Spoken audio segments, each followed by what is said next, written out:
following show contains adult content. It's not our intent to offend anyone, but we want to inform you that if you are a child under the age of 18 or get offended easily, this next show may not be for you. The content, opinions, and subject matter of these shows are solely the choice of your show hosts and their guests, and not those of the Entertainment Network or any affiliated stations. Any comments or inquiries should be directed to those show hosts. Thank you for listening.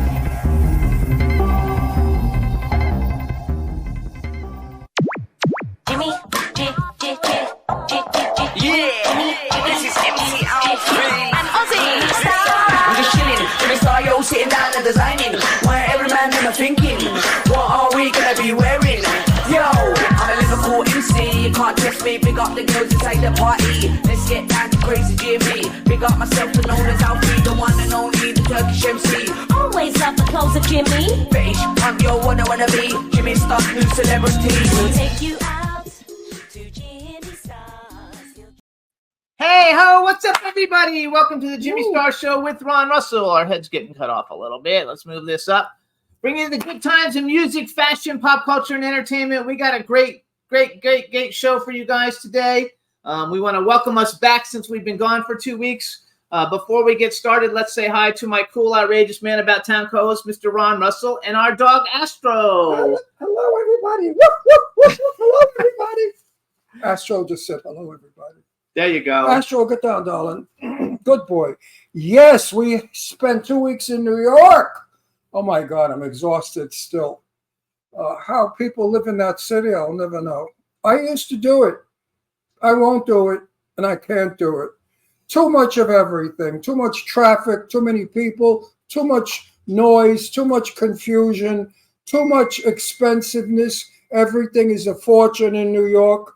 A breakfast is $45, $50 a head. Who ever heard of bacon and eggs and coffee and orange juice costing almost $50 with a tip?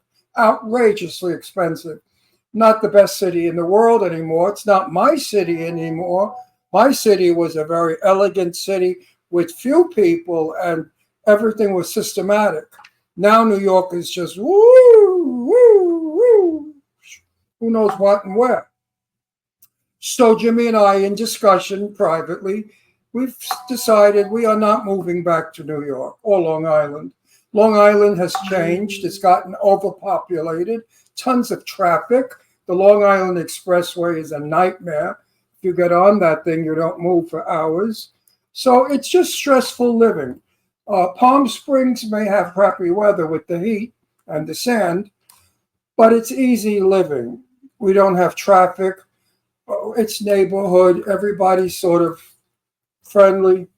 And we're going to go there anyway. Go where? We'll be going to New York. Oh, yeah, we'll do movies and there. stuff. We just won't be living there, at least not right now. Yeah, we'll be going there on business. We may move out of Palm Springs and go further north from LA where it's cooler because I really can't take the 124 degrees of heat. Yeah, it's very hot here. In the Leave it to meantime, my Astro, right? Astro, you don't like the gives me kisses. Excuse me, I have to make out with my dog. so what's up, chat room? People are starting to show up in the chat room. We have B. Claudia's in the chat room and Lady Lake Music and Don. Hey, Don. I forgot to tell everybody who our guests are today. So today we have Greg Raposo coming on. He's a solo artist now, but he's also a member of Dream Street, the hugely popular boy band. He's also an actor. He does all kinds of cool stuff. I'm super excited having him on. We have some mutual friends. And then we have actor Andrew Stevens coming on, who's a phenomenal actor and talent and producer and director in his own right, who's also the son of Stella Stevens, who was a friend of Ron's. Yeah. So it should be a really fun show, you guys, today. We want to thank everybody for tuning in while we were gone. We're number 22 again on iTunes, so thanks so much. We kind of came back out of the depths of the drudgery, terrible positions we've been in for the last couple of weeks, but now we were 22 today. We never were. We were in the hundreds. That's not terrible. I know some talk shows that are in the zero. That's true. So just be positive about it and be thankful. Any number up is good. That's zero right. is not good. That's right. But anything above zero is good. So we're happy about it because there are 3.3 million podcasts. So to be in the top of anything is pretty good. So we're happy with that. Absolutely. We want to also Tell everybody that you can listen to us on Red Circle, which we'd appreciate if you do listen to us. I've been sharing the link all over social media. We're also on Apple Podcasts, iHeartRadio, SoundCloud, iTunes, Spotify, Amazon Music, YouTube, Google Podcasts, Radio Public, TuneIn, Pandora, and Amazon Prime. Your kisses send me to Shangri-La. I love my dog so much I could cry from him. You guys, when I we were love gone on my vacation, that's dog. all he did was talk about how much he missed the dog. Oh, did I miss my Astro? And then on the plane flying to New York, there were 5 dogs, one right behind me. And I said to Jimmy, we could have taken Astro with us. The only problem is you can't get into restaurants with a dog. And what would we do with him? We're not leaving him in the motel room, God forbid. He wouldn't know where he was. He'd be terrified. You know, these little dogs are very sensitive. I had a 135-pound dog who we just lost last week. He passed away. And Shazam was easy. You could throw him in a corner on a blanket and he didn't care. But these little things, they're very sensitive, they're very smart, and they're very dependent. I mean, he can't live without me, Astro. Yeah. And I can't live without him. He's my love. Right, darling? We want to welcome Mike Wagner from the Mike Wagner Show just joined us. Like I said, we're going to have a fun show. I'm excited about it. I thought what I wanted to do, since Greg Raposo is a solo artist and part of Dream Street, while he's on, we're going to play a dedication video from Dream Street that they did. But he has a song called New York that he did as a solo artist. And since we just came back from New York, I thought I would play his video and then we'll bring him on. Yes. It was fun seeing so many of my old friends in New York. Absolutely. I love that part. Oh, before we do that, though, I want to We went upstate to Geneva, and we had a lovely sail on Lake Siena with our friends Kim and Stephen Namoli. Kim is the galley chef. She is a chef that gives you recipes that come from all over the world because her husband was captain of the yacht, and she was the cook or the chef on everybody's yachts. She was on like $150 million yachts cooking for the people. And the recipes that she got from other countries, odd stuff like weird fish shit out of the ocean. She would, well, you know, those ugly things that look like pus. But anyway, she would put them together and make meals. I don't eat fish. Anyway, and then we went to see Terry and John, Teresa and John, my oldest and longest friends. We went to each other's weddings. We had children together on the same neighborhood. We lived for years. It was wonderful seeing all the kids grown up and the grandchildren starting to grow up. So, and then we had lunch with Julian Schlossberg, and that was terrific. So there was a lot of other stuff. It's wonderful going home to see people that you once knew and who you are still friends with, of course. Okay. So Jimmy was a stranger. He didn't know anybody. And he insisted on driving, so we fought all the time because he won't let me drive. Actually, I let you drive. Well, I told him, Jimmy, at the next exit, get off and make a right. And of course, he passes the exit. Right. And then we had to get off the next exit. No, it wasn't that bad. Jimmy, how many turnarounds have we done? We did many turnarounds. Yeah, yes. Because he doesn't understand a friggin' instruction. So I said, Jimmy, let me drive. And he did drive. He drove the first 3 days. Yeah, and we never got lost once. I mean, we know I'm from Long Island. That's not totally true. I cruised all the gutters of Long Island. I know Long Island backwards. Anyway, because we got to move forward. We had a good trip. We're happy to be home. Very happy to be home. While I was gone, you guys know I collect action figures. I got this vintage Sabretooth action figure, and the reason I got it is because the guy who plays Sabretooth is a friend of mine. He's been on the show 3 or 4 or 5 times. Tyler Mane, you guys, he plays Michael Myers in a lot of the Halloween movies, and in the new movie Deadpool and Wolverine, he plays Sabretooth in that film, and that movie's coming out in theaters in a couple of weeks. So I got it as a tribute to him, and because I know it's going to be worth a lot of money. Get him to sign it. It'll be worth more. So anyway, I didn't put batteries in him. He talks and does all kinds of stuff, but I wanted to show everybody and just say congratulations, Tyler Mane. Super happy for you that things are going so well, and I look forward to working with you soon. Speaking about movies, in a few weeks I go to work in Clown Motel 3 Ways to Hell. It's the 3rd one of the Clown Motel series, and I play General Milan, who has to get all his men together to go to a clown motel in Nevada and fight the clowns and kill them off before they get you. It's going to be fun. And All that's right. going to be fun. So you guys, Greg Raposo is going to be our first guest. Before we bring him on, we're going to play a music video that he did. The name of the song is New York. This is off one of his solo albums. So please enjoy this. And when we come back, we'll be with him. Take it away, Juan. Daddy.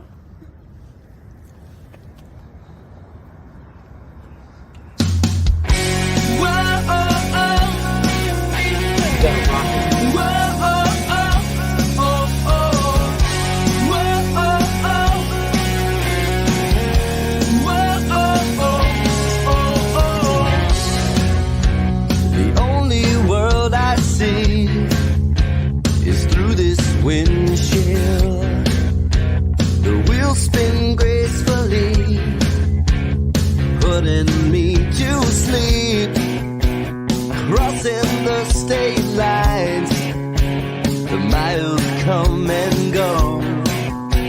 This Jersey welcome sign means I'm closer to home. New York is calling me. I miss the skyline of the city. No place like NYC. I count the days as I make my way back home. The rear view mirror leaves the past behind. The engine rumbling gets me through the night. Cigarettes and a motel tan paints the state I'm in. And soon enough, I'll be with you again. New York is calling me. I miss the skyline of the city. No place like NYC. I count the days as I make my way back home. Pop the champagne, make a toast. The only place I love the most. Back to where I'm from. Just a word. New York is calling me. I miss the skyline of the city. No place like NYC. I count the days as I make my way back. New York is calling me. I miss the skyline of the city. No place like NYC. I count the days as I make my way back home. I make my way back home. I make my way back home.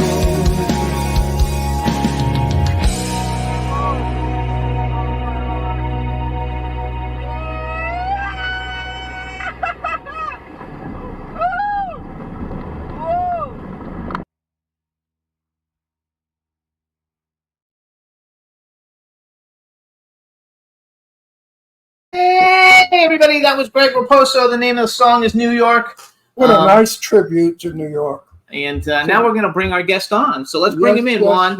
Yes. Hey, ho, what's up? Greg Raposo. Welcome to the Jimmy Star Show with Ron Russell. What's up, fellas? Thanks for having me. Hey, I'm super excited having you It's on. our pleasure. Anybody from Corona, Queens is a friend of mine. I was Gotta from stick together. Astoria, which was the next town down from Corona. Yeah, that's where I'm talking to you from right now. Right, from Corona. I Right. love it. Good, listen, I want to ask you a question. Was your name ever Raposo? No, I thought it maybe so my last name actually comes from my dad's side. He was born in Portugal. But my mom's side is Italian. So Maybe if I got it from my mom's side, it'd be Raposa. Because there's a family in Brooklyn that I used to know, the Raposi. Yeah, So it's actually a common related? Portuguese last name. No, he's not related. Raposo. No, but Raposo in Italian means to rest. Oh, Raposo. interesting. Yeah, Raposo. In Portuguese, I believe it's fox. Yeah, see, Portuguese is a hell of a rest language. the fox. No. Right? when The fox rests. The fox is right there, actually. Yes, I Right know. over my That's head. cool. Oh, so I was going to ask, what is? Okay, I didn't get that was a fox. people Okay. that speak many languages have said to me, Portuguese is one of the most difficult languages to learn because it's so many languages combined. And I understand when some people speak Portuguese, I hear Italian words. So I can almost get the gist of what's going on because there's a lot of Italian words in the Portuguese language. Portuguese people, not you, Craig, you're ugly, but Portuguese people are handsome son of a bitches. He's just joking, by the way. He Of doesn't course. know you. Oh, he knows. He's from I'm Corona. from He knows. Corona. There's not much you could say that's He's gonna. a handsome son of a bitch. What am I going to tell him how handsome he is? He's got a fucking mirror. I mean, he's not a stupid blind person. He knows he's handsome. Frig him. I'm not going to kiss his ass. Anyway, you piece of shit from Corona. How are you? I'm doing great, man. I make my living out here in Corona in real estate. Good So for I'm you. a real estate guy, a developer, and property manager. But I still, have a great passion for music. I do songwriting every week. We travel to Nashville twice a year. I've got an amazing music group that I work with out there, and we record new music. It gets pitched out to publishing. We just played your song, New York. And I said, what a wonderful tribute to New York that song is. I'm a New Yorker, born and raised. So for me, it's like almost a prayer song, like a religious song, because I agreed with all of the lyrics. And it's a good song. I liked it. The beat, I liked the music, I liked the voice, I liked the whole video. Thank you. I really enjoyed it. No, listen, I don't kiss your ass, so don't think I'm being nice because I want you to like me, all right? The interesting thing about that song was it's actually off an album I recorded in 2009. It's a good song. It was with a band that I was in, and we broke up, and the album never got released. And it was an album I was very proud of. And so finally, after, you could do the math. I don't even want to know what the numbers are. We released it last year in 2023. And what's cool about it is it still feels, fresh and new, as if we wrote it and recorded it just last year. But that was a band called Dead Celebrities. So instead of, since the band is no more, I released it on my own and titled the album Dead Celebrities. Okay, now that New York is in trouble, and New York really is in trouble, because Jimmy and I just got back, and I saw things that I'm really not happy about. It's not my New York anymore. I think that your song is needed now as an inspirational song for the people who are struggling in New York to be safe, to be able to eat, and to be able to have a place to live. I think it just tells you how wonderful New York is and why we love it so much. I think it's great. I think you should put it out again. So hang on. But Jimmy, why don't you put it out? So hang on, wait. First of all, he just put it out. It's out.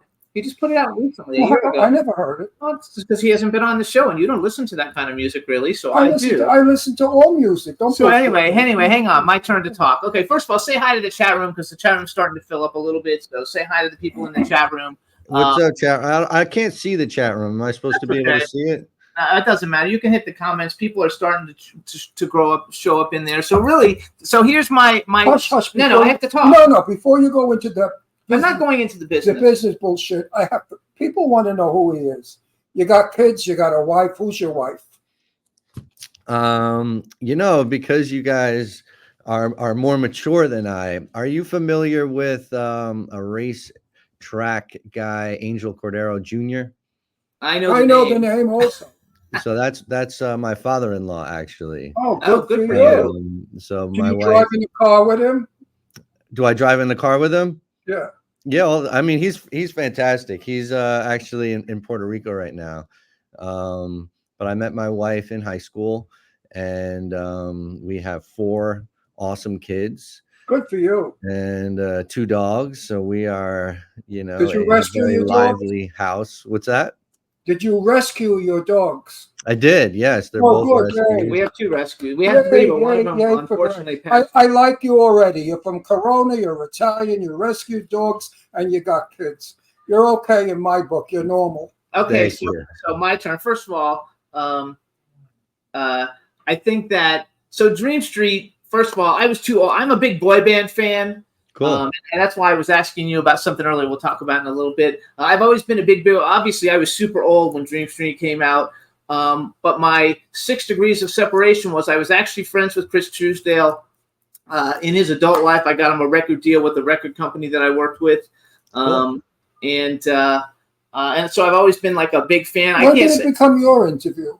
It's my turn to talk. You Well, talk. I haven't said a You're word. doing a fucking interview I am on yourself. You're, no, I'm We no. want to know about I Craig. know that this. I want him to know that we have a 6 degrees. Please let me just talk. You're boring me. No, You're boring but it's the not boring the audience. people. There's, You're boring Greg. no, I'm not boring him. Anyway, listen. So We fight all the time, We weren't Greg. really friends. We We're- weren't friends. We're married. Okay, We're but let me allowed- talk. Shut up already. No, let me talk. We're allowed to fight. Okay, because please we're let me married. talk. I let you talk. Don't you fight with your wife? You know what? We are together almost 20 years now. So you fought plenty. You fought plenty. Yeah, so we get along. We get along very well. Believe it or not, we fight over stupid stuff. We get along. We do too. We do too. So anyway, Chris Truesdale was a friend, not a great friend, but an acquaintance friend, enough that we talked on the phone and and stuff together. So I was always like a big a fan of his, and so I kind of got brought into Dream Street, the wrong way because it came the backwards way. But the band was awesome. You guys probably, if it weren't all the problems, could have been one of the biggest boy bands like in history. The music is really good. It's still really good. And so number one, congratulations just on doing that, because you were like 8 or 9 or 10 years old or something, right? When that happened? 12, 13. 12, okay. I think so. Chris and I were actually in the first The Broadway kids. iteration of the group. So that was probably around 12. And then we worked all summer long, did a big showcase at the end of the year for a bunch of labels. And there was a very consistent feedback of them liking Chris and I, but wanting to recast the group. So that's when we did a new round of auditions. They had Chris and I pretend to re-audition so that they had, the footage for it. But Right. we were like shoes in and almost kind of felt like spies since we already, had spent a year in the group. And then that's when they brought in Jesse McCartney, Frankie, and Matt, and changed the name. Originally, we were Boy Wonder. Yes. How old is your grandfather still with us? No, he passed away a couple of years ago. What was it? How old was he? He was in his 80s. Nicola Famia. What was his name? Nicola Famia.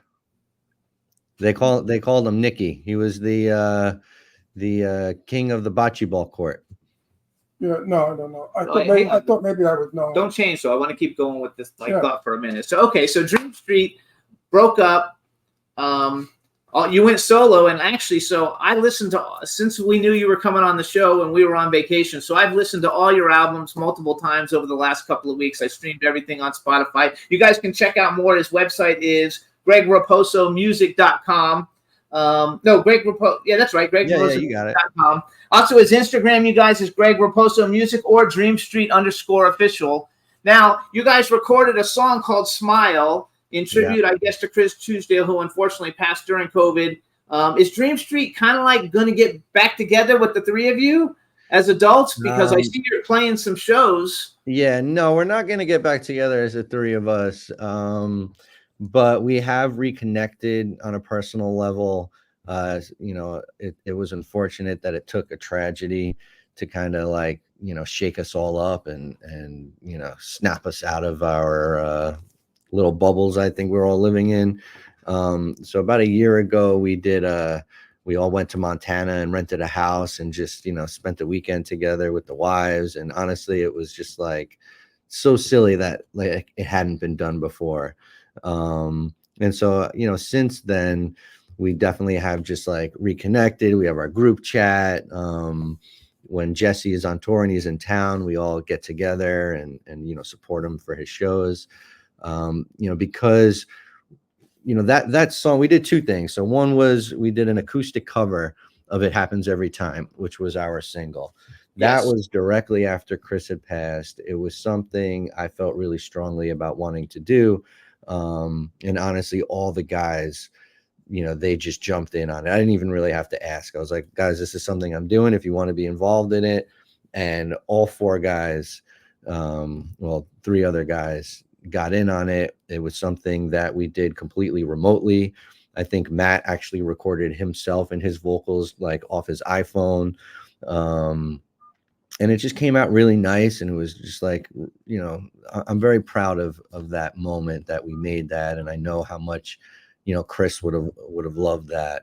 But I guess since having done that, it did kind of create a little bit of a buzz and a resurgence. I think if you guys just recorded like a 3-song EP, I think you guys could be going on, as one of the headliners on all like the Pop 2000 tours and all those, things with the Backstreet Boys and NSYNC and everybody's doing. I know you're doing one in Mexico, I think I saw. Yeah, so Everything good is coming back. Yes.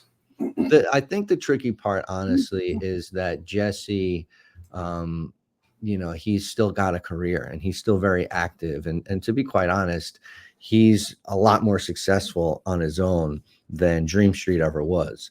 So I don't think from a business standpoint, it would even really make much sense for him to do anything backwards.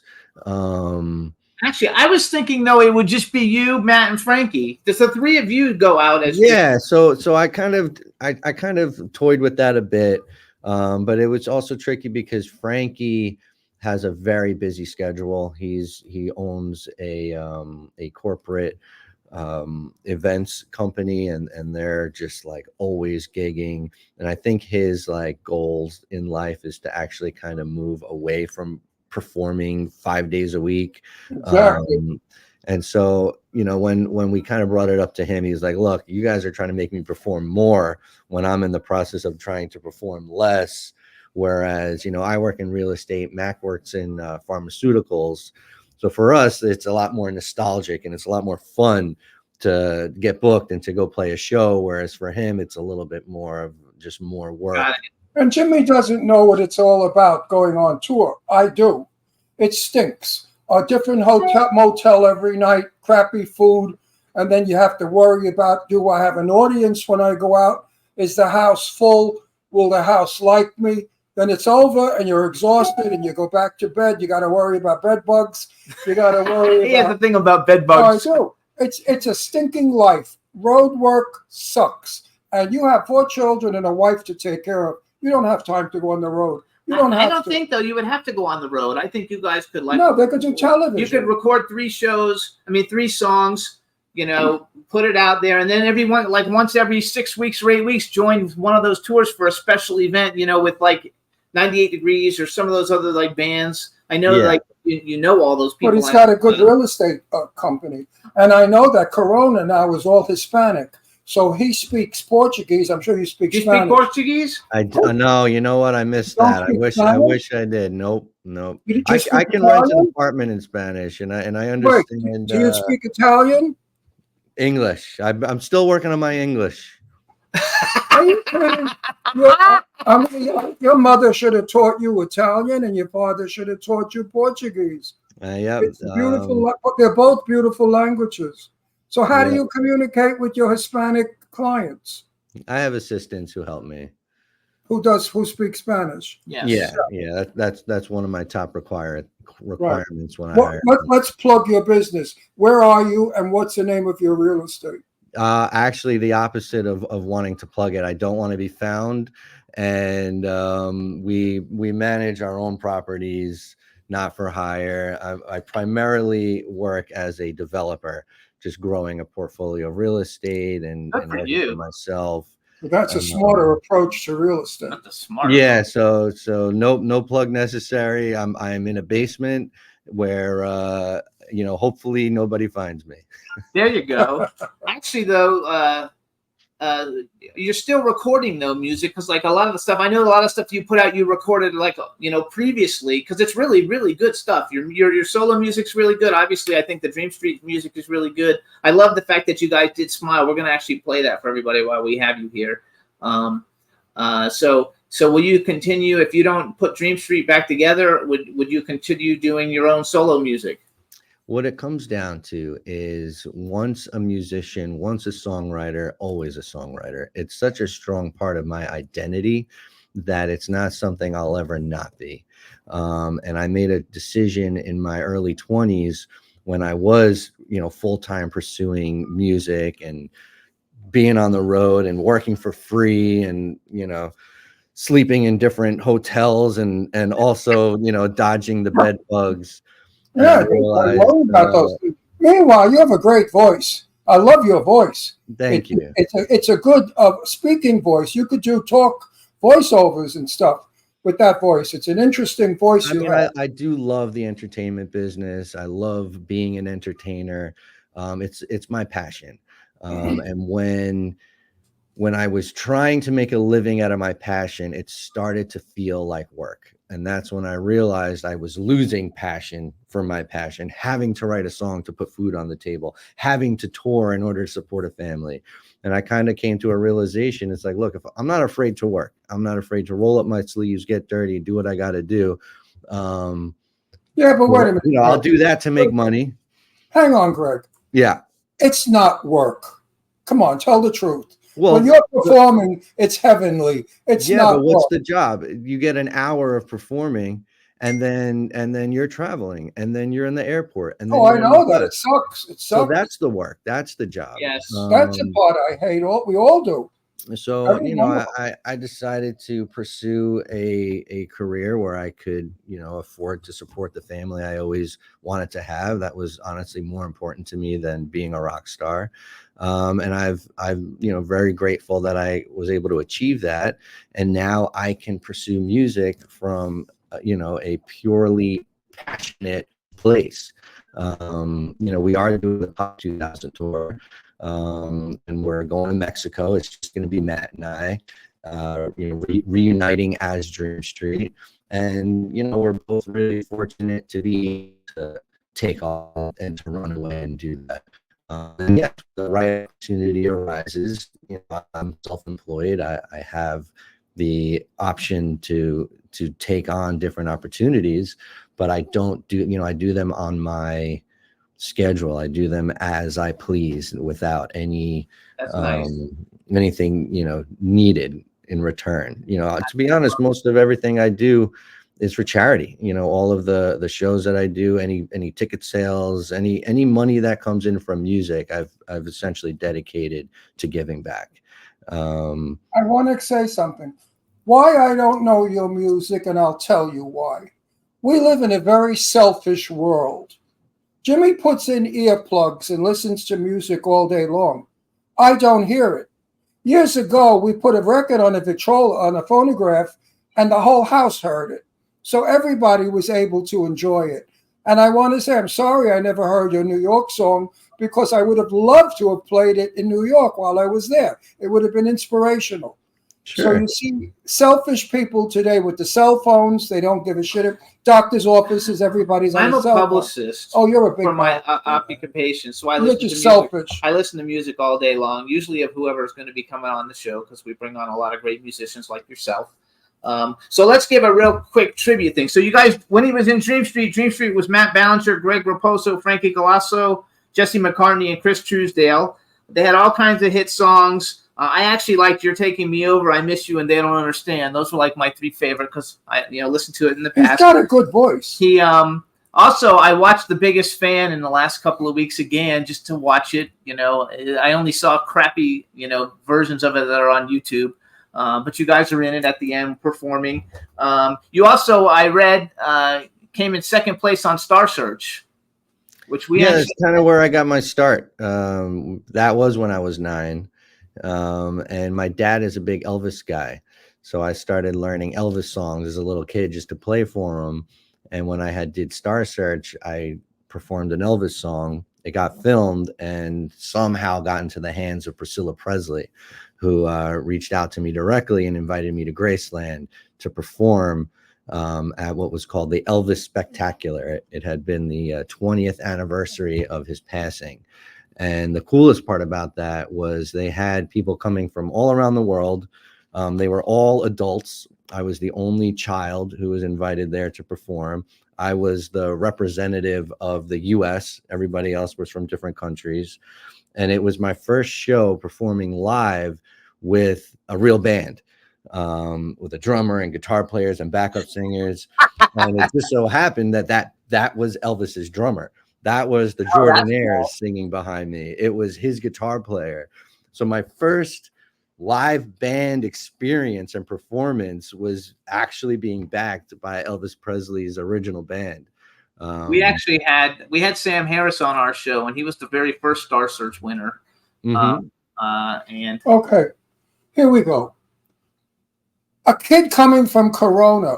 Corona is not a wealthy neighborhood, folks. It's a blue-collar, hard-working neighborhood. The homes are very, very old. The town is very, very old. Here you are, this young kid.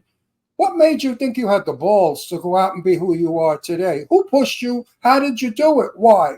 Coming from Corona wasn't easy because everybody in my day from Corona, the Corona Dukes was the gang. And everybody from my day from Corona was tough. They were, and I mean, if you were gay, like you couldn't be in Corona, they beat the shit out of you. So you had to act straight and be like all the guys. How did you?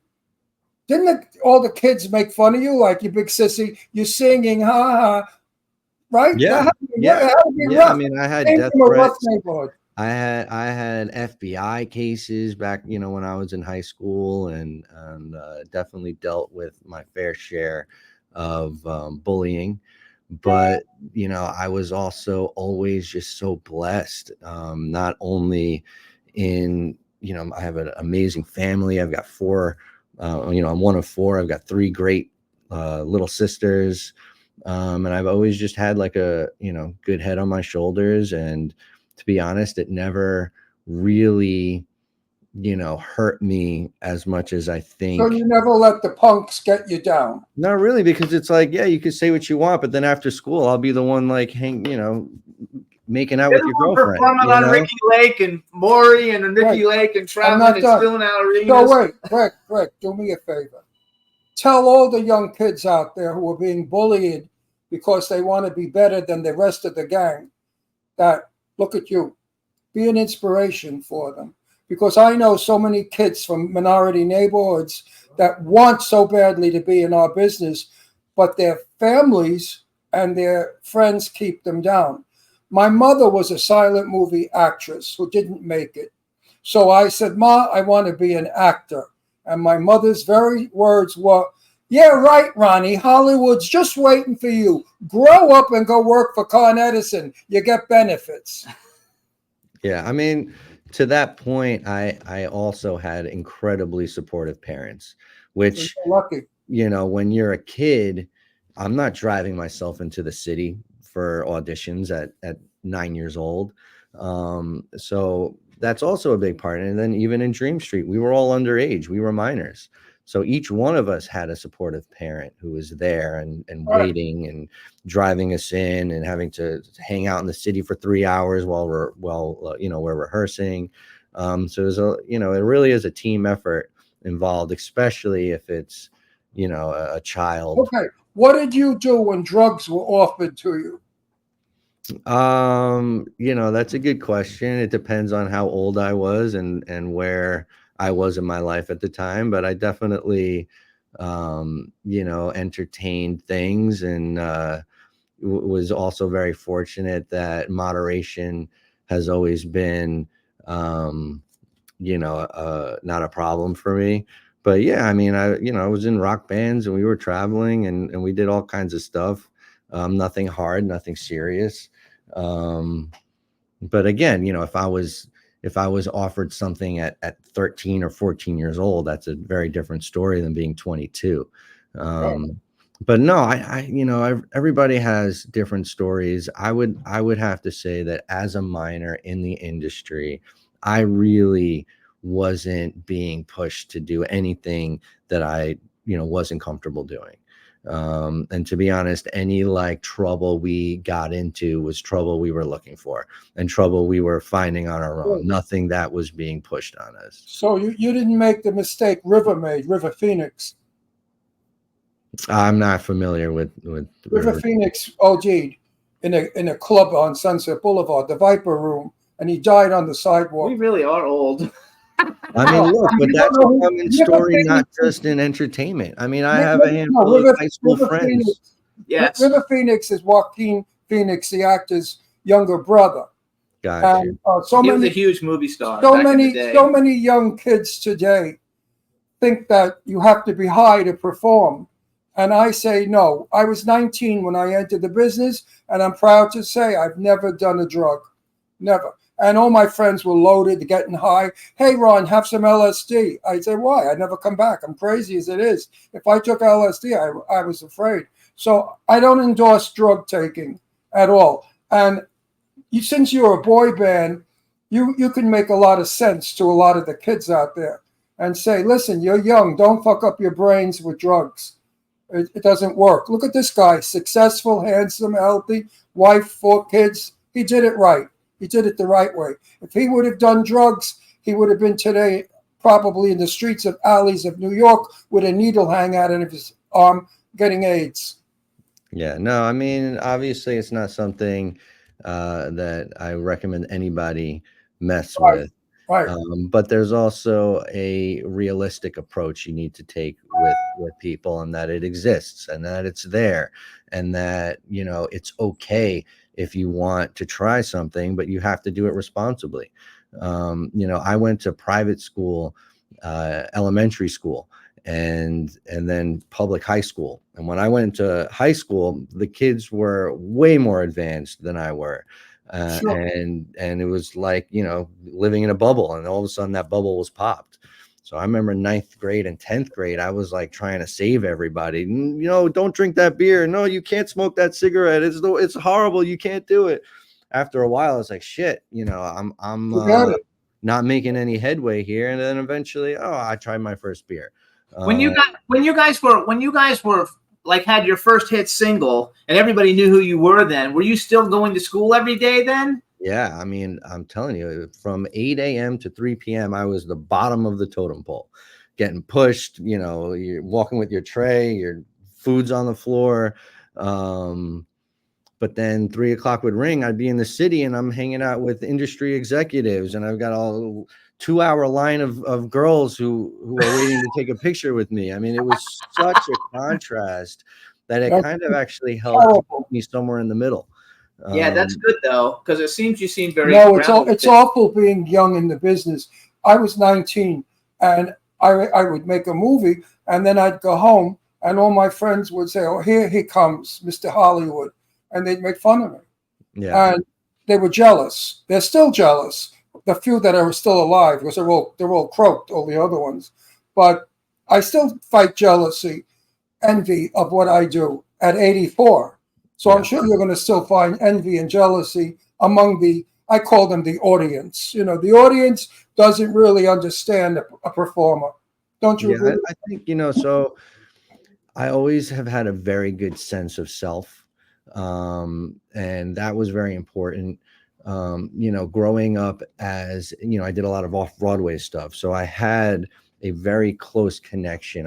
Some of my best friends ever are from the gay community.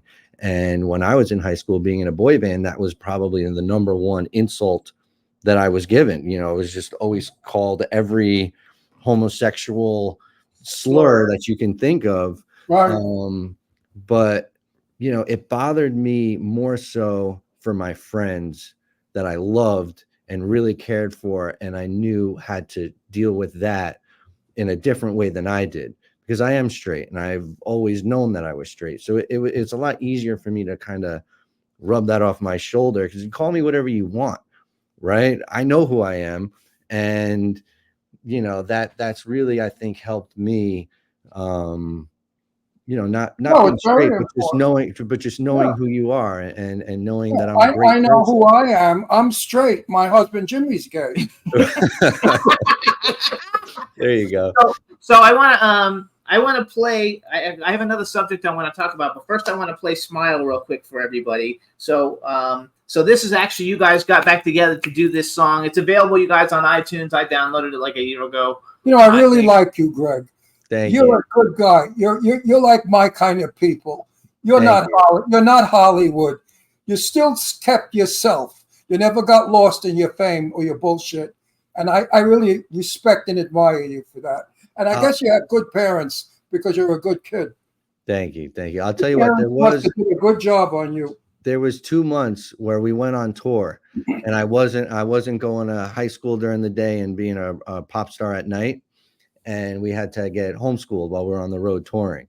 In those 2 months, I came back with such a swollen head that it was my junior prom, and I remember walking through these hallways being like, who am I gonna honor with the request to be my prom date, like such a little superstar.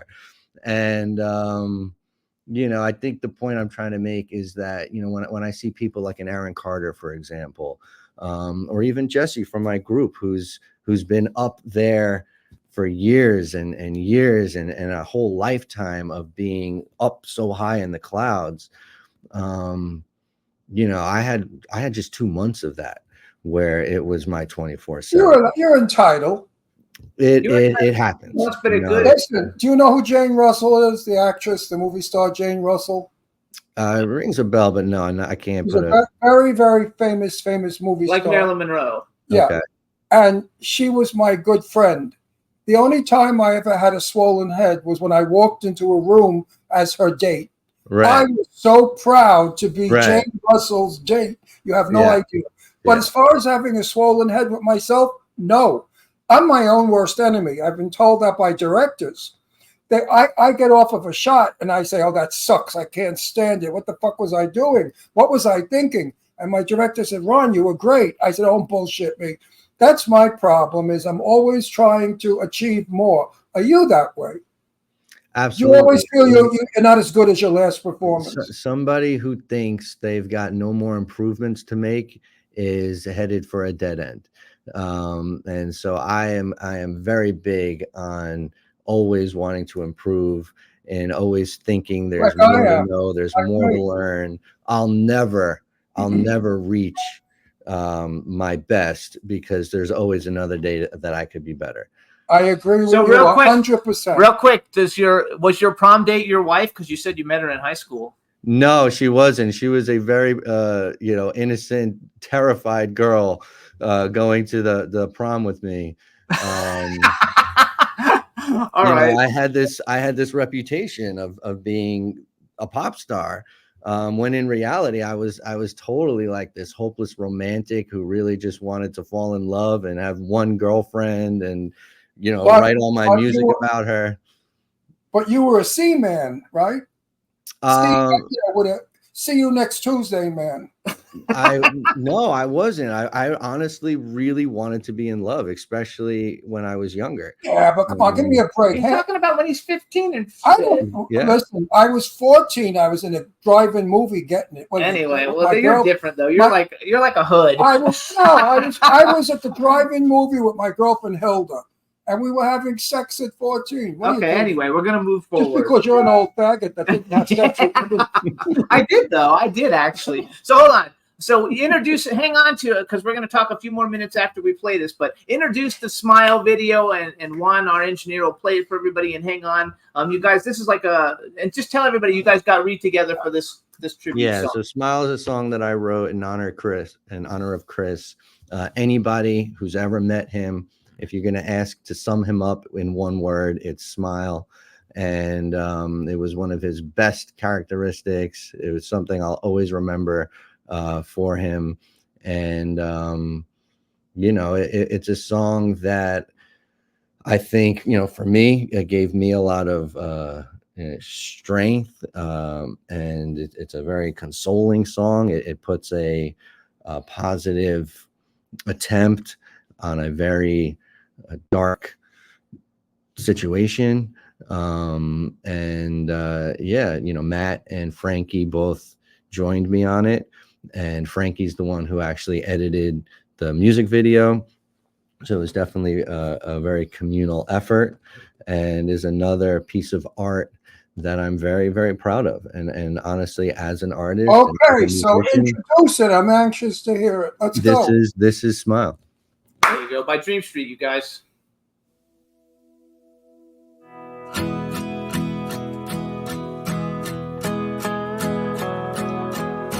I think of you when the wind blows south, running down the highway, windows down. Still can't believe you're not around. But you're there in the back of my mind. Now I don't look up at the sky, shake my fist and ask you why no more. It ain't like before. There were Friday nights and Sunday mornings you were taken without warning. Now we'll never be the same, but every storm runs out of rain. I went numb and I lost feeling. I let time do its healing. Now I crank it up real loud so you can hear it above the clouds. It's been a while, but now when I think of you, I think of you, I think of you and smile.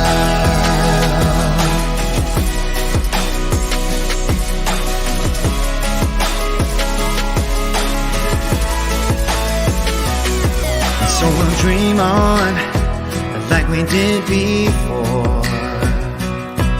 I can feel the rain when I hear your name. It takes me back to Friday nights and Sunday mornings you were taken without warning. Now we'll never be the same, but every storm runs out of rain. I went numb and I lost feeling. I let time do its healing. Now I crank it up real loud so you can hear it above the clouds. It's been a while, but now when I think of you, I think of you, I think of you and smile.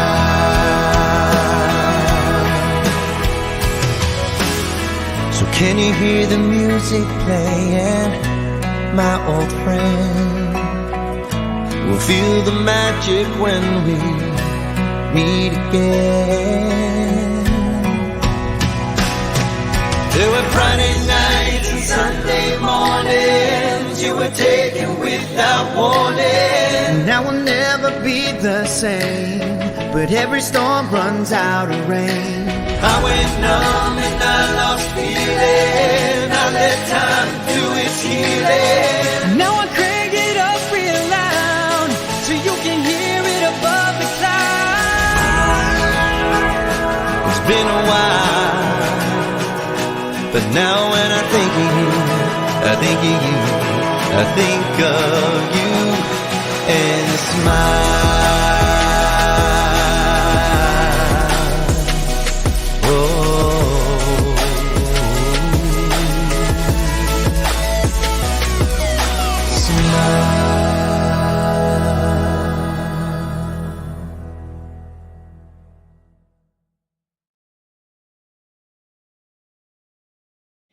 I love it so much. It's a great It's song. a beautiful tribute. Ron didn't remember because Chris was actually on our show He was like on- now years I- and years and years ago, Now I remember him. like 10 or 12 years Yes, ago. He I was on our remember show. him. He was a very nice fellow, like this one.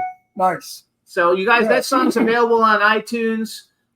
It's a great song. You did a great job What a writing it. It's a shame he beautiful tribute video. Died from COVID. It's just terrible. I mean, I hate the motherfuckers that made that disease, that put that shit out there for everybody to die. And they got away with it. How do you like that? They got terrible. away with it. That's what pisses me off. But I think that you had such great experiences.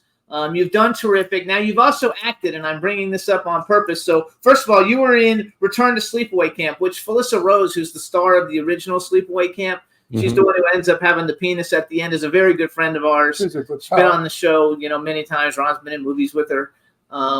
She's nice. I like her. And I've never seen Return to Sleepaway Camp, and I know there's like a million Sleepaway Camp movies, but how was that experience for you? Did you enjoy that? Yeah, you know what? It was really just a cameo. It's funny because actually just this last week we do Friday movie nights in our house. Oh, that's nice. And so we always what movie are we gonna watch? And my daughter had brought up the Biggest Fan, which was the Dream Street movie that we were in. And they were laughing because I'll be honest with you, I've never seen it, nor have I seen Sleepaway Camp. What'd you think of when you saw yourself? What'd you think? I still haven't seen it. Oh, he still hasn't seen it. Oh, I never saw it. I never watched. I never saw Sleepaway Camp. I never saw The Biggest Fan. Maybe I'll get around to it one day. It's a very cute movie, and I walk out of the room. If one of my movies comes on, I walk away. I cannot sit and watch anything I'm in. It's terrible. I can't. So here's the reason I asked you the question. So because I'm a movie. Wait, I want to finish my sentence. You know what I say to myself? What the fuck are you doing there? You don't belong there. You look like shit. You're stupid. You look like Ronnie. You're not even acting. Why are you up there? But he always gets good reviews. Yeah, I know that. I don't understand why. I mean, I think I don't get it. Did you watch your cameo and let me know what you think? I mean, I literally in Sleepaway Camp, from what I remember, they throw up a potato at me and I catch it and I go hot potato and then I just toss it to the next person. So I'm sure I couldn't have messed that up too bad. So the reason I asked, he's the actor in the family. I'm the producer, and I actually have put together a movie called Dog Moon, and it is a werewolf movie, like a trilogy.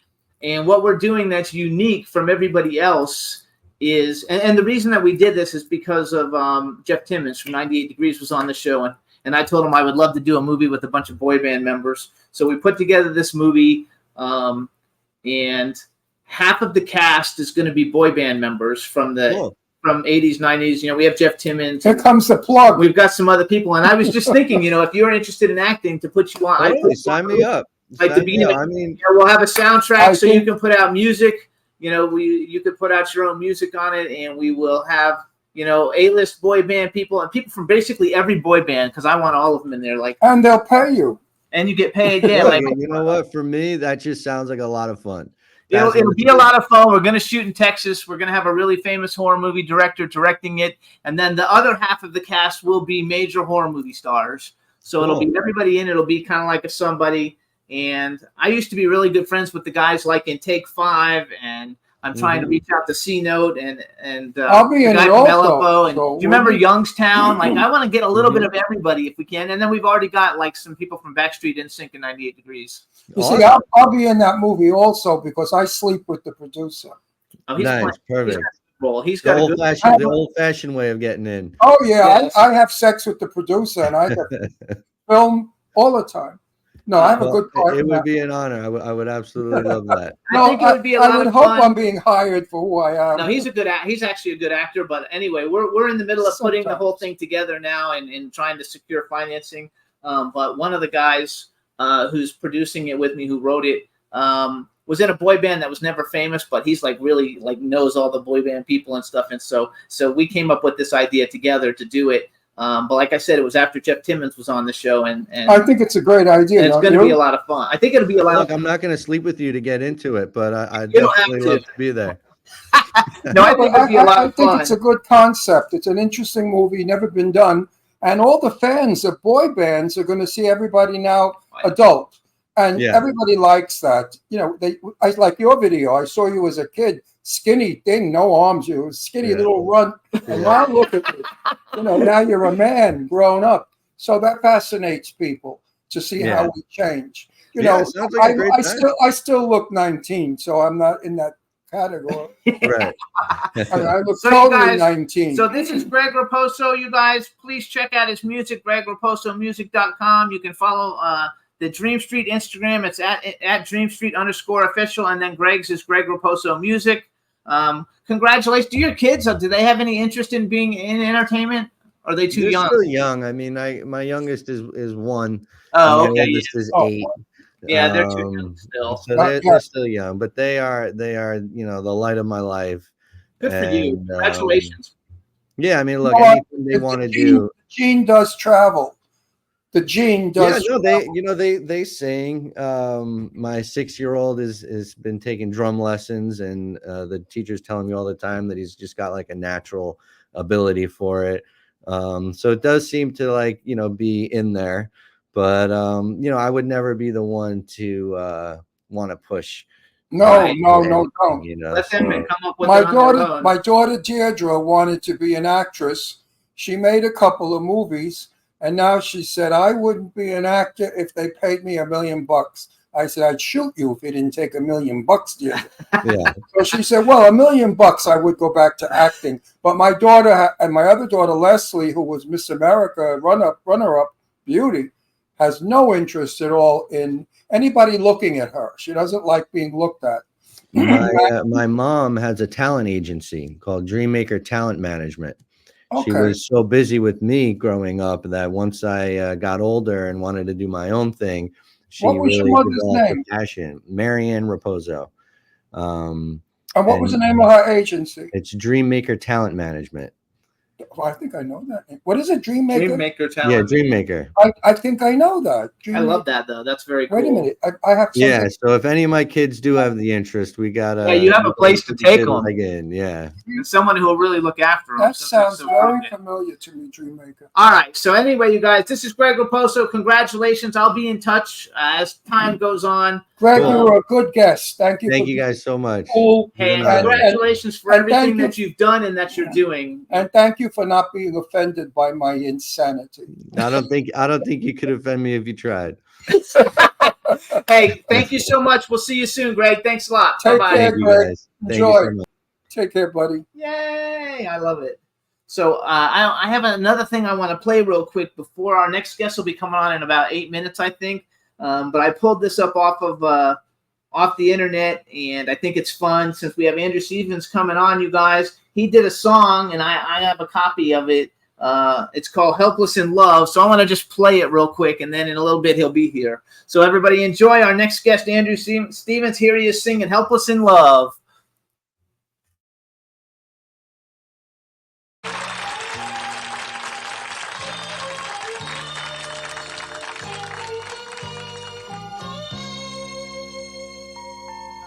Whispering softly, eyes that invite me, love you long into the night. And when sunlight's breaking, your love I'll be taking, that feeling I can't get enough of. Oh baby, I'm helpless in love. What can I do? Just can't think straight, thinking of you. Helpless in love. I can't wait to be one with your love holding me.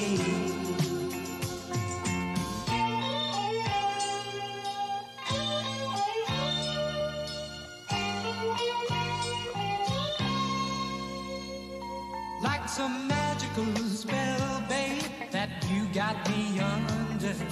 Can't keep my mind off of you. Cause whenever I try, ooh, something inside just keeps me holding on.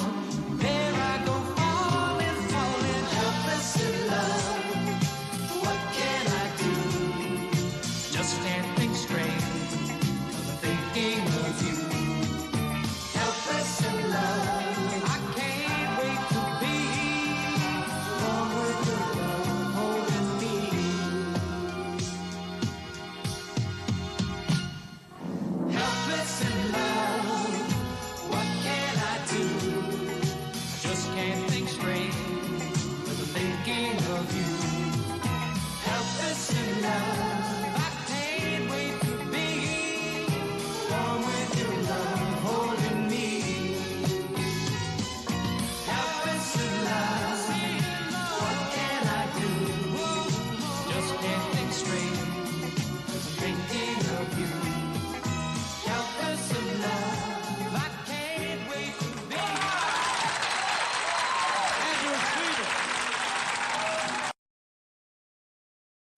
Hey, everybody. So they were asking me what that was. It looked like Merv Griffin actually coming out, or Michael Douglas, one of those two. Ron will be right back. But that was our next guest who'll be coming in about 4 or 5 minutes. His name is Andrew Stevens. He's a writer, producer, director, singer, actor, and a Golden Globe nominee. So I'm looking really good. And Cindy keeps saying Emerald Point was a great show, which I don't even know if I know what that is. I don't think I even wrote that down on my list of all the different things he's done. But anyway, I had to water the lily. Did you? Yes, I'm gonna look. that's an old expression. You know, even though listen, we're human. You know, we're not make believe people. We're real. This is too silver. I look like I don't have a tan, and I'm really dark. What kind of lighting, yo? That's our regular light that we have. I look for 10 white. years. I look like alabaster. No, you look fine. No, I'm dark as anything, and here I look alabaster. I'm looking. Where's Andy? I'm trying. Where's Andrew? He's not supposed to be here for 4 more minutes. So 4 more minutes. I'm just looking stuff up. Oh yeah. So here's Emerald Point NAS. You guys, it ran for a year. Has starred Dennis Weaver, Maude Adams, and Andrew Stevens. And Richard Dean Anderson, Cell Award, had a huge cast of people: Jill St. John, Susan Day, Robert Loggia, Robert Vaughn. Huge. I didn't even know what it was. So Lady Lake knew what it was, and that's a show that actually Andrew Stevens starred in. Also, you guys remember he starred in Dallas. That's right. For a bunch of episodes, and he's here. It looks like he's here, so let's bring him on now. Go ahead and bring him in, Juan. Hey, Andrew, how you doing? Hey, guys, how are you? Terrific. All right, let me Andrew, at long last, I have met you. Hey, now, wait. I'm going to introduce him before you do all of that. What are you, directing me again? Yes. All right, everybody. Now we want to welcome to the Jimmy Star Show with Ron Russell, singer, which I don't know if you heard. We just played Helpless in Love right before you came on, just so people would get to see who you were back then. So we have actor, writer, producer, director, and Golden Globe nominee Andrew Stevens. Hello and welcome to the show. Hey, guys. Thank you for having me. This is Ron Russell, my cool, outrageous co-host, and now you can tell him all about Stella. I love your mother.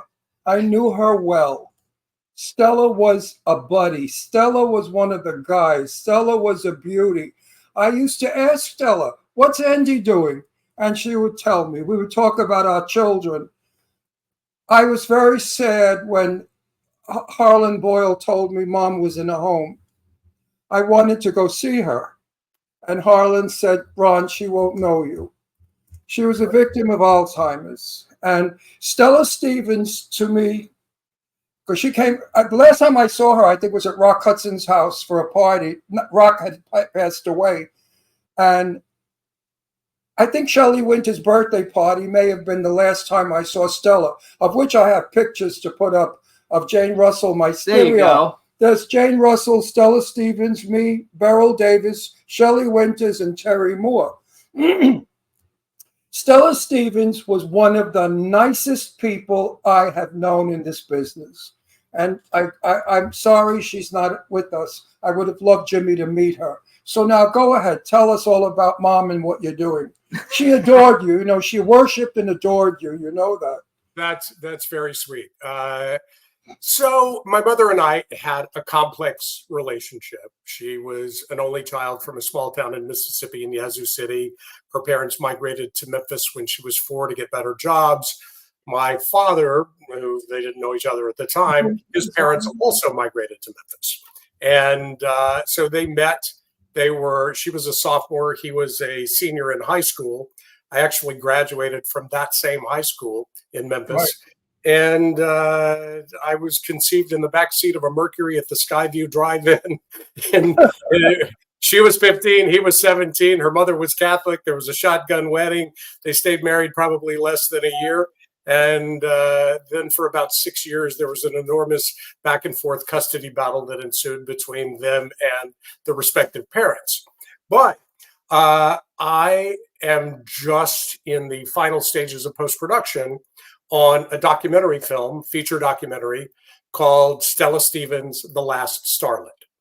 And it deals with the life and the career, not only as an actress, but a lot of people don't know that Stella Stevens was very outspoken for women's rights, racial Yes. equality, Yes. diversity, sexual identity. Yes, And yes, yes. we explore all of that in and around her, being alone in Hollywood during the misogynistic golden years of Hollywood, late 50s, early 60s, until about 68 when the new Hollywood emerged. But Leonard Maltin is in the film, Quentin Tarantino is in the film, Vivica A. Fox, Ken Schreiner from General Hospital. We have a variety of people, film historians and friends who all give their unique perspectives on Stella. And kind of what precipitated the exploration of her life and maybe documenting it is my mother and I certainly didn't always seem eye to eye. And two things happened. I saw Patty Davis on the Today Show. And years ago, she's Ronald Reagan's daughter, for those who don't know. She'd written kind of a Daddy Dearest book that was kind of a smear about her dad and Nancy Reagan. And she's written a new book. And she said to Savannah Guthrie, she said, and I'm paraphrasing, that with time and distance, I've been able to realize that my truth isn't necessarily the whole truth, and that my dad's truth is worthy of having a look at, and I'm able to view it now with a softer lens. And that's exactly what I did with my mother, coupled with the fact that her, William Hurt, Paul Sorvino, Robert Blake, Anne Hesh, Tom Sizemore were all left off the Oscars in favor of some wacky in memoriam segment. And It was disgraceful. That was totally disgraceful. Completely. And she'd been a lifetime Academy member. I don't know, I wrote some letters to the Academy, never got a response. I've been an Academy member since 1973. And you mentioned Rock Hudson. He and James Stewart were my sponsors. So those two events really precipitated me making this film. And I reached out to Quentin Tarantino because he'd written very favorably about her in his last book, Cinema Speculation. And he lives in Israel, but we went over to Israel to Tel Aviv to film him. And he's a tremendous contribution to the piece. Your mother, one of the things your mother told me when we were talking, I said, so Stella, what are you doing? Are you working? She said, Ron, right now I'm writing. She was writing a lot of stuff. Do you have all of her writings, the stuff that she was writing? I have a lot of archival material. Her significant other for the last 30 years of her life, Bob Kulick, his brother is Bruce Kulick, who was the lead guitar player for Kiss for 12 years, and he's been with Grand Funk Railroad for about 22 years. And Bruce and his wife, Lisa, Christina was the first wife, sorry. They amassed a lot of material and sent it to me, but actually I had a tremendous amount of archival material, including 8mm home movies that my grandparents had taken. So then you've got substance. Your mother, here's a little thing about your mother. They like to take pictures of celebrities at parties. How they get in, I don't know. But somebody got in and was taking pictures of Stella and myself. And I was standing next to Stella because, enough of these friggin' pictures already. And she said, oh, Ron, let's make it good. And she threw her arms around my neck and she was embracing me. And I have that picture. Unfortunately, I couldn't put it up. You know why? The little thing that you slide into the computer goes to my old computer. It doesn't fit. He's got like a phone card thing, like a camera camera card thing with all the pictures, and you can put it on the computers. I kept my that, computer's too I new. kept that picture of Stella in love with me, hugging me, and I showed it to Jane Russell, and she said, oh, all the dames love you. Too bad you're not straight, Ron. Jane was my good buddy. So I want to tell you, first of all, what made me think of you, because I'm always looking for great guests and for the show that fit our demographic. And one of my favorite movies, which I saw recently, which made me think of you, that's why I contacted you, was The Fury. The Fury with Kirk Douglas and who's Charles Durning, Amy Irving, John Cassavetes. Kirk Douglas, Amy Irving, Charles Durning. Yeah, so it's a great film. Anybody who hasn't seen it, you guys, it's streaming on. But you know what on Max. I like best that you were in? You were such a son of a bitch. That movie where you were killing that beautiful blonde in the pool. Oh, The Seduction with Morgan Fairchild. Oh, and Morgan Fairchild's been on the Morgan, show. yeah, I'm Morgan. doing a movie with her. Possibly. And you were Okay. such a. Oh, I wanted to beat the hell out of you. You were a good actor. I got to tell you something. You could act. Oh, I was. Thank you. Thank you. Really. And Stella was proud of that because I used to say, my daughter at the time was an actress and you were an actor. And so Stella and I had that in common. What Stella and I used to do is at a party, we'd always find a corner and the two of us would sit and bullshit. And I found in Stella, no movie star. I never found an affected star at all. I found an ordinary woman who had a son and lived a very regular life. She could be very glamorous and very Hollywood when needed. So you agree with this? Stella was a down-to-earth broad. She was. And, one of the issues was finding people who are still alive that knew her back then. And Barbara Luna was very good in the documentary. She gives a lot of insights. They worked together in Stella's first job, which was they were both chorus girls in Bing Crosby and Robert Wagner's Say One For Me. And then they worked together years later when Stella went from Fox to Paramount and ended up at Columbia. They did a picture called Synanon that Frank Tashlin directed with Alex Cord. So kind of I asked Stella one time, I said, did you ever have an affair with Frank Sinatra? And she said to me, what interesting wallpaper they have. Or something like it. What interesting fabric. So I never asked her again if she has an, I think she did. Frank would have been an idiot not to. She's so beautiful and had a body of depth. Sexy woman. Those eyes, beautiful. I loved your mother a lot. Yeah, he's very excited when I told him who was coming on. That you were coming on the show. I used to look for her at parties because whenever she came to Palm Springs, I would see her. She would always be floating around somewhere. Funny. The people in the chat room are saying they just watched that seduction movie the other day. It's on Tubi, I think, because we saw it on. Where he's where he's the bad guy. You are one evil, no good, rotten, crazy. So let me brag a little bit for people who might not know who you are. You guys, some of the TV shows that you would have seen him in, and it's so funny because I remember these things after I looked it up. Apple's Way, Police Story, Adam 12, Shazam, The Oregon Trail, American Bandstand, Code Red, Hollywood Wives, The Love Boat, Hotel, Columbo, Murder, She Wrote, Swamp Thing.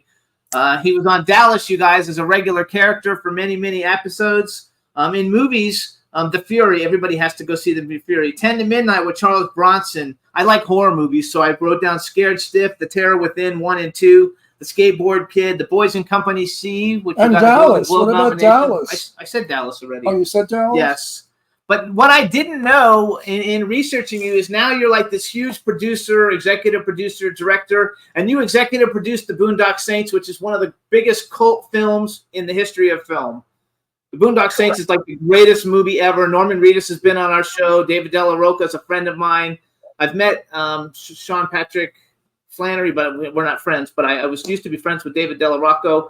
One of the greatest films ever. How did you get involved with that? Because that is such a great film. Well, to recap, I quit acting full-time in 1993, and I've produced and financed over 190 movies since then. I had one partner in the largest independent film company in the business at the time. We had an output deal with Warner Brothers for studio theatrical features. I created an art house division, a classics division. I had 4 pictures in 3 years in Sundance. Competition in Cannes. I went with Sean Penn and Jack Nicholson for The Pledge, which was in competition in Cannes. Things you can tell just by looking at her was in the director's fortnight. It was Rodrigo Garcia's first film. So that's really been the majority of my career. I'll act for people every now and then. You just did one. Well, The Minute You Wake Up Dead. You were in The Minute You Wake Up Dead. That was a movie that I produced with Morgan Freeman and Cole Hauser, and they needed an actor to play opposite Morgan Freeman and Jamie Alexander and Michael Mailer, who's Norman Mailer's son, who directed the picture. He said, "I want you to do it." And I said, "Michael," he said, "Just get your ass down here." So, and then he called me. He was just doing a picture with Cullum Meaney and Carrie Elwes in Buffalo. And 2 or 3 weeks ago, I went up and did a cameo in this film.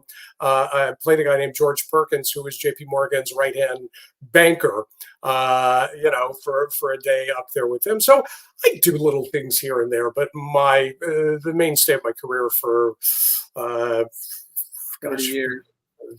has been producing. I direct occasionally, and I write as well. I've written several books on filmmaking, producing, screenwriting. I wrote a fully accredited college degree program in motion picture production, and a ton of screenplays that, if I'm writing it, I'm generally making it.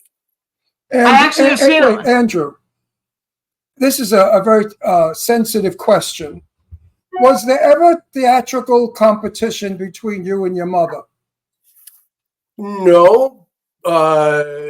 Interestingly, in the documentary, she sort of addresses that she had nothing to do with my career. She said if he would have asked, I would have offered my advice, but he did it all on his own. That's from her lips in an on-camera interview.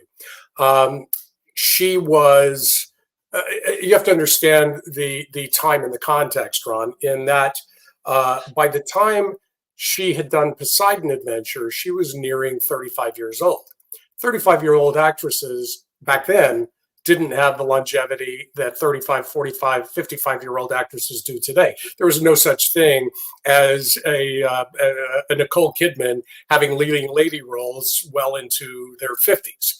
So, her career was on the downside as mine was on the upswing, but I hired her in 11 or 12 movies and television shows that I produced over the years. So I would always look for a role for her to give her work. She could have gone on. The last time I was with her, she darkened her hair. She didn't have that blonde hair. She had long, dark blonde hair, brownish, and she was in a suit, in a beautiful suit. And she looked very, very distinguished and very, she could have been a Joan Crawford or a Betty Davis. I mean, Stella, she always made jokes about the panties in Poseidon Adventure. For some reason, the panties was an issue, and she resented it in a bit. I think Shelley said something at her birthday party about Stella and the panties. If I'm not mistaken, I don't remember everything. But anyway. I don't know anything about the panties. It's the first time hearing of it. She had the joke. The joke was Stella Stevens, you saw her panties when she went up the ladder. But anyway, the last time I saw Stella, she was a very stunning woman who definitely could have been in film. She was no longer the tomato, as we used to say, the sex symbol. Well, she worked nonstop, more prolifically. Tarantino said, most actresses have 4 to 5 years in the sun. You get up to 8, 9, no. That's too long. He said they never have careers where they're the girl that for that length of time. Stella had a career that spanned the entire 1960s, the entire 1970s, and he said even in the 80s, she was still 100% Stella Stevens. Once she got to the 90s, and I'm quoting him, he said, if the goal of an actor or actress is to act, she worked. She worked a lot, and I'm quoting him, and I'm probably doing his mannerisms because he's very animated. But I mean, the prolificness of the amount of work she did, particularly in later years, she wasn't able to pick and choose roles as she was able to do when she wasn't under studio contract in the earlier years. But she worked, and she needed to support herself. She didn't rely on a man to support her. She was never remarried. She was always the dominant female in her relationships with men, and often, arguably supported them to a large part. So she had to work, and she worked up until 2006. She did an episode of 20 Good Years with John Lithgow, and that was her last performance on TV ever because the dementia had started to set in. Jesus. Well, people thought that she was just a dumb blonde, because those are the parts that were given her, these frivolous comedies that really didn't mount in the 60s. But as Tarantino cites, in the 70s, he said she wasn't naive again. She was ballsy. She was bodacious. She was Very ballsy. And he said, if you look at the poster of Rage, it's a Glenn Ford picture, but Glenn Ford is like an ant, and there's a giant Stella Stevens promoting the movie, because that's when she started sharing above the title billing with all these big male movie stars, including Dean Martin. And But she was a very intelligent woman. If you sat down and spoke with her, her issues on politics were very liberal. She was absolutely gay friendly because she knew I was gay. And she always gave me a hug and a kiss and a sweet something. So I felt very, very flattered that such a lovely person was nice to me, because a lot of people aren't nice to gay people. I can't say anything more about I don't believe that's true anymore. What? I think that people but are. don't forget, this is going back a lot of years. I don't. Well, then, in context, Today, No, not today. no, He's no, talking no. about in the 60s Don't and forget, 70s. I knew your mother 25 years ago. You know, way more, maybe 30 years ago, and progressed, you know, the 10 or 15 years that I knew her. As I said, if I was in LA at a function, there she was. Or we only saw each other at functions. I'm sorry, I never pursued the friendship with her that I had with Jane Russell. Jane Russell and I were like brother and sister. We did everything together. I even took her name, Russell, when I started off. But I can't say anything about Stella Stevens that's negative. Yeah. Nothing. So I just finished a picture with Al Pacino. Have you ever had Al on your show? No. No. So I just produced a movie that we're in the final stages of editing, called The Ritual, and it's based on a true story about the last ritual exorcism that took place on U.S. soil, sanctioned by the Pope in the Vatican in 1928. So That's my kind of movie. Yeah, That's my kind of movie. But it's an intelligent movie with a very intelligent writer and director, and it's not a Pope's exorcist kind of jump scare typical exorcism movie. It's eerie and it's all about character, because that's what motivates Al to get out of bed and go to work. Yeah, well, I don't do the cheesy one. I'm doing one movie that I'm doing for a friend that I'm not thrilled about doing, but I'm doing it because he's a dear friend. But the films that I do now are thrillers, suspenseful, some horror in it. I like horror movies. I'm not a fan of chop and kill. You know, right. 10 people in a room, one by one, they get knocked off. I'm not a fan of that. So I too feel that horror movies have got to elevate, because now they're boring, the sameness, they stink.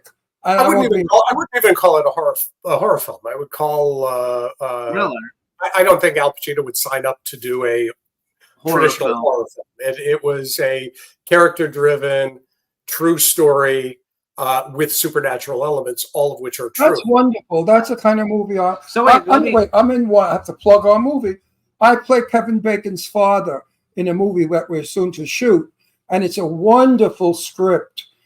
It's a script that has a story. Would you believe a story?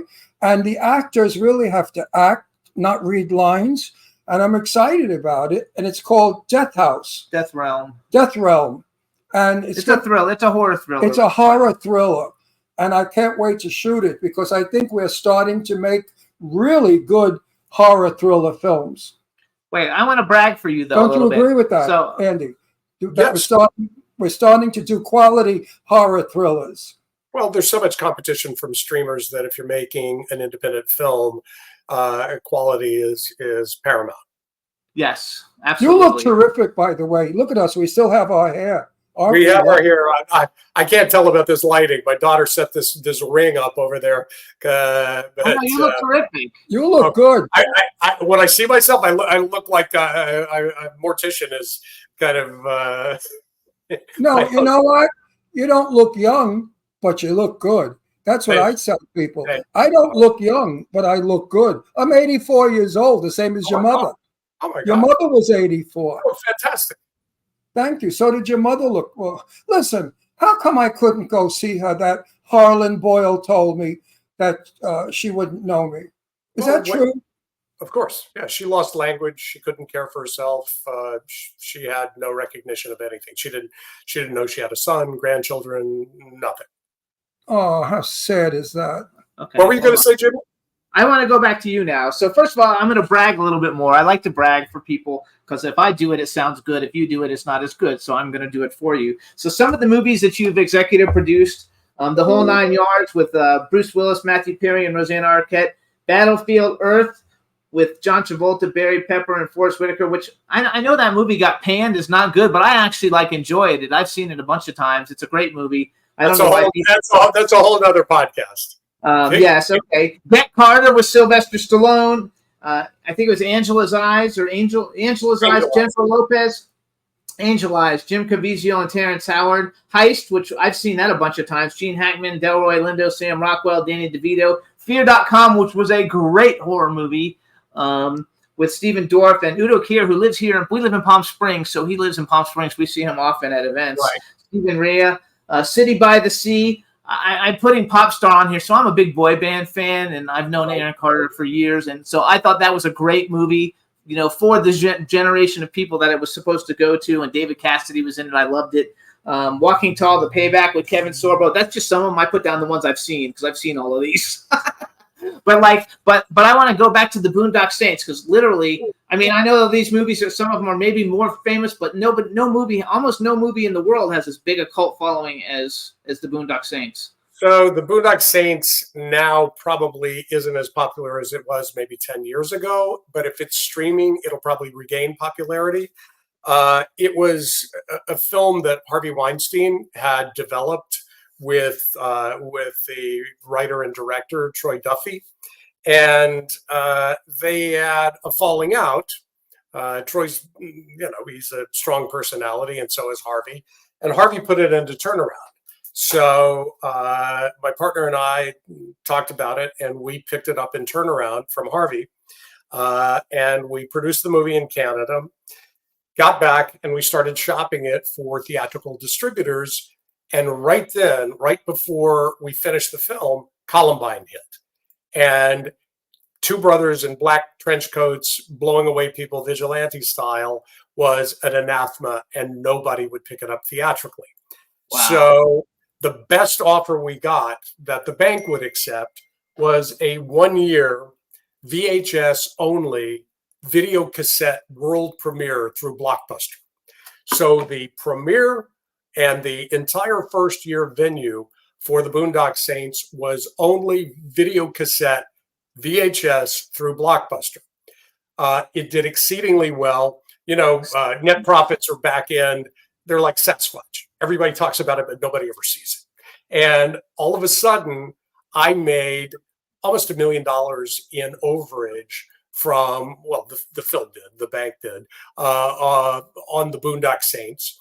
And it was doing so well, I called my exec at Blockbuster at the time, and I said, hey, the year's expiring. Do you want to re-up for another year? And he said, nah, we figure everybody who's seen that movie has already seen it, and we're just going to exercise our sell-off period. So they would take all of their previously viewed cassettes, put it in a discount bin. It was a white painted box in Blockbuster, and they'd sell them for, $4 or $5. And I said, well, what about DVD? And they said, nah, we're not in that business. And there's a reason Blockbuster's not in business anymore, and that's one of them. So I ended up with DVD rights. And the bank said, get rid of them, sell everything. We want to get the loan paid off. So I sold the DVD rights only for a song to a little mom and pop home video company. They held it for a couple of years until DVD, because back at that time, players were $1,200. They were all pixelated. And until the format perfected, then they put it out through Fox, and they did $30 million out of the box. And I sold it to Lionsgate for Canadian distribution, and they did tremendous numbers. So everybody made a fortune on that picture, except for us in the bank, because the bank told us to fire sale it. Oh, wow. I actually bought one of those I actually had one of those VHS cassettes of it that I bought. I used to buy tons of them at Blockbuster. I think it's a fantastic movie. I've probably seen it 50 times. And Troy Duffy, I've met several times. We're not friends, but I know who he is. He follows me on social media. Actually, he would be a good guest, but I think that I think it's just fantastic. So, how do you enjoy? You must really enjoy the whole producing thing since you're not doing the acting thing. And what made you transition from like now I'm this super popular actor and now I'm going to become this big director, producer, executive producer? I will. I was. It was about 1993, and I made a film with Roger Corman. Actually, I prior to '93, I made a film for Roger Corman. He called me a year later. He said the film did very well. I want to make you the same deal I made Ron Howard. And I said, sure, I'm in. What is it? And he said, I'll allow you to write and direct the sequel. I said, fantastic. He said, but you have to star in it. And you have to do all 3 roles for the same price I paid you for the first movie. So that was The Terror Within 1 and 2. And I said, all right, Roger, I'll do that deal, but I want a second picture that we co-finance. You put up 300 for domestic, I'll put up 250 against foreign. We'll make a $550,000 movie. We'll split rights. I'll own the foreign.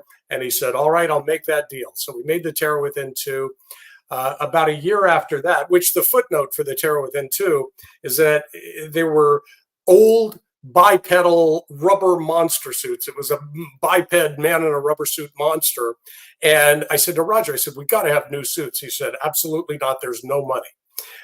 So I put one on a stuntman, and you could see the T-shirt. They were just shredded, and you put rubber cement on them and try and glue them together. And I said, I need a DP, that director of photography, that can diffuse and shoot these things in a way that you can't really see them. So I looked and looked and looked and looked, and they submitted all these director of photographies. I couldn't find anybody. I found a VHS cassette that had a piece of camera tape on it. It said "Stripped to Kill Second Unit." And I popped it in the cassette, and there was a girl dancing totally nude, frontally to camera, and it was backlit and diffused and slash lit, and she had not a stitch of clothes on, but you couldn't see any definition. You couldn't see pubic hair, and there was hair back then. You couldn't see nipples. You couldn't see anything. And I said, I want to meet that guy. And he came in. He was a young Polish kid, and I said, I want you to do this movie. He said, you mean second unit? I said, no, I want you to be the DP in the movie. He said, really? I said, yeah. He said, but do I have another interview? I said, no, you got the job. It was Janusz Kaminski, and he won the Oscar for Schindler's List 3.5 years later.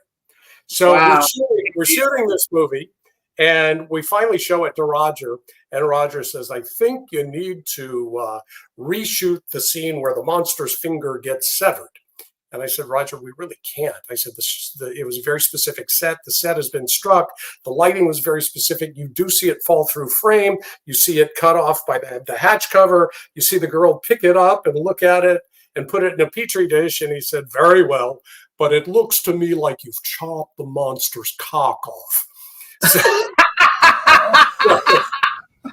So we finished that movie. And about a year later, I go back to Roger and I say, I want to do the second picture. And he says, very well, what do you want to do? And we settled on a sequel to the Body Chemistry movies. He'd done 1 and 2. So we decided to do Body Chemistry 3. And I hired Morgan Fairchild, by the way, on that movie. So I produced that movie. And I went to Roger and I said, I know you're going to put up 300. I'm supposed to put up 250. I'll put up my house. I'll work for free. I'll get everybody I know to work for free. Don't make me show the 250. And he agreed and let me make the movie for his 300 grand. Wow. And it did so well. It did so well for him. He made about $1.4 million on it. He said, let's do 3 more. So then I had 4 movies. I partnered with somebody that had another 4 movies. And I went into the foreign sales distribution business in '93, and I quit acting. I got tired of being a child and wanted to be an adult. Basically. So you were able to pay your house off and make money. You didn't lose your house. Well, yeah, way more than that. Way more good than for that. you. Good for you. Actually, a lot of people were in those films. I'm looking at. So I've never seen Body Chemistry, but I want to say something about Morgan Fairchild. Clint Howard, a lot of people in it. No, but Morgan Fairchild on film, I always thought was cold and snobby and would be very unfriendly. So when she was coming on our show, I said, oh, big deal. Another ice broad, ice princess. No, Morgan lovely. Fairchild is delicious. She is the sweetest, the nicest, the most giving beautiful, and beautiful. gorgeous. Right. So I was so thrilled that she turned out to be one of my super people. And we did a beautiful show with her. She's a lovely person. So you see, you can't judge a book by its cover. No, she's lovely. I actually hired her to play the grandma in a little family film in 2017. So, I think she's coming in the film of yours, right? Well, I just More- got I I got think asked to be brought on a film that's Yeah, she's starring coming her. into one of Jimmy's films that I'm in. So I'll be working with her, and I can't wait. So That's here's a Because she's really nice. here's a cool question for you. And so normally I do it for like actors, but let's do it as you can pick it out. Is it However, over already? no, we have 9 minutes. Oh, good, because I love him.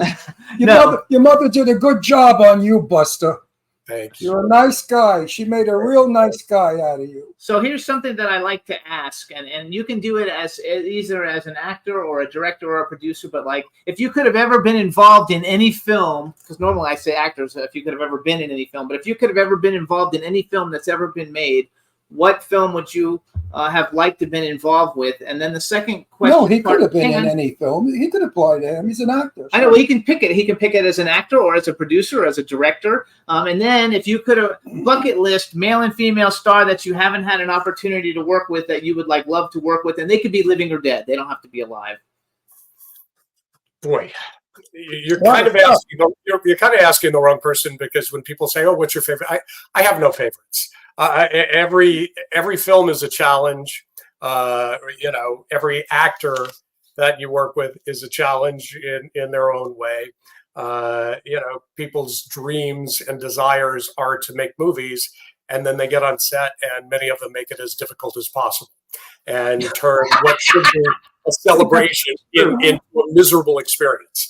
So, I'm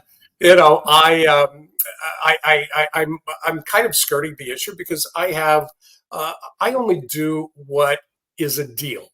It's show business, not show art, as far as I'm concerned. Occasionally, art happens along the way, and you hit with both cylinders. But in the independent business today, it's more difficult than ever.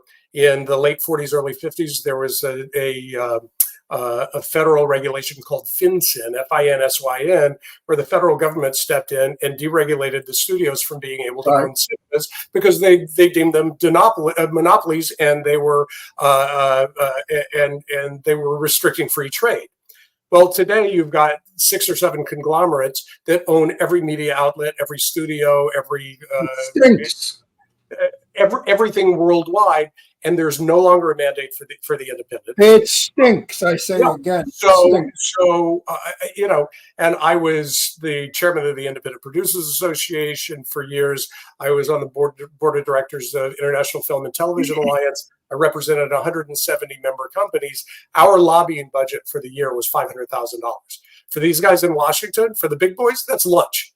So, there's no one looking out. There are people looking out for small business as a whole, but there's nobody looking out for the small business in the entertainment industry. You're absolutely right. Absolutely right. Now, listen, I want to ask you a question. Jane Russell's children, who I knew, hated the fact that their mother was a superstar. They wanted a mother that was ordinary. Jane tried her best by going to the beach with the kids. Jane hung out with all her school kids, girls that she went to school with. Did you ever feel that you would have preferred to have a short, fat mother baking, or the gorgeous, stunning movie star that you had? Well, see, I was raised predominantly by my grandmothers, my mother's mother and my father's mother. So they were basically my mothers. They were warm and fuzzy. They bought my clothes. They washed my clothes. They ironed my clothes. They cooked my meals. Except so I grew up with them 12 of 18 years of my life, and summers and holidays for the 6 years that I lived with my mother. So, I had limited time with my mother as a child. Mostly my grandparents and my grandmothers were my role models. My father was too young to be a father, but my grandfather, tried to correct his mistakes that he made with his son, with me, his grandson, and my grandmothers were like my collective mothers. So, if it weren't for them, it'd be a different story. But they were the ones that nurtured me my entire life. I kind of suspected that when I used to ask her about you. I got a feeling that it wasn't really what I knew, having an ordinary mother, a conventional mother. But I got to tell you something. She's proud of you and she loved you. There's no question about that. She'd never say it to me, but she'd say it to you or others. Maybe it was good dinner table conversation, and perhaps indeed she was, but that was never imparted to me. That's sad because I didn't think that of her. I thought that she was a very doting mother, according to the conversation. No, if it ever came up about you, it was as though you were her pal. Maternal and my mother were never congruous, but she was who she was. I accepted her for who she was, and and as she got older and my career took off, it was more about what can you do for me, and which is why I would put her to work in a film or TV show of mine whenever I get the chance. But your documentary will be kind.